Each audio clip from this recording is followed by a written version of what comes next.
I don't have to tell you, but we are headed into the peak of summer. The temperatures are high. It feels like the sun is just beating down on us whenever and wherever we are outside. July is actually UV Safety Awareness Month. And in today's Your Healthy Family, Fox 4 anchor Lisa Greenberg is at Fort Myers Beach to talk about the risk of skin cancer here in Southwest Florida.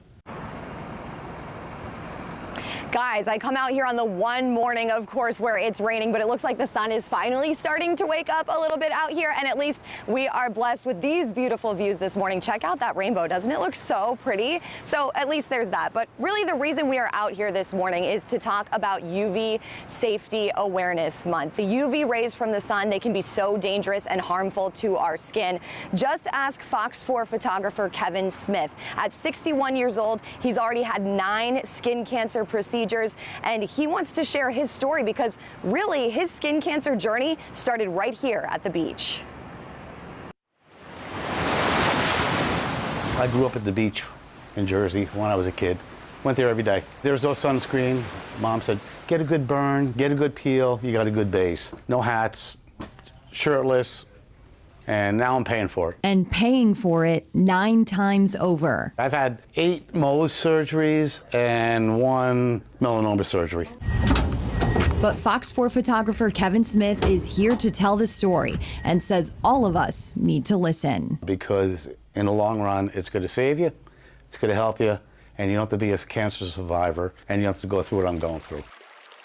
Ultraviolet light over time will potentially cause sun damage, pre-cancerous changes in the skin, and possibly skin cancer, which is very common. Dr. Gregory Houck of Houck Dermatology says there are 3 types of skin cancer. The most common one is called basal cell carcinoma. The next most common is squamous cell carcinoma. I see these every day. But melanoma is the most deadly, and Kevin's had all 3. Squamous, basal, melanoma. He says he was first diagnosed with skin cancer 25 years ago. Was here and here. Squamous cell. And ever since, more cancer spots have been popping up, and they can be sneaky. It was like a little dry spot, itchy. Went to my regular doctor, he says, it's just a sty, here's some salve.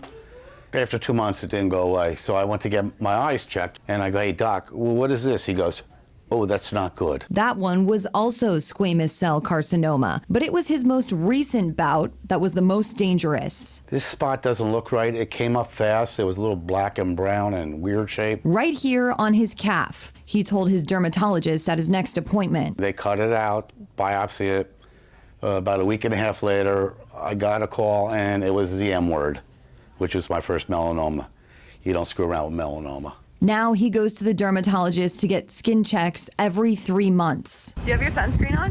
Of course. When you're out doing your job here as a photographer, are you wearing sunscreen every day? Most of the days I am. I try to wear a hat or I stay in the shade. And he wants everyone to take his story Not a cloud in the sky. as an example of why you should protect yourself from the powerful UV rays of the sun. If I knew back then what I know now, I definitely would have used the hats, the shirts, the sunscreens, if they had it back then.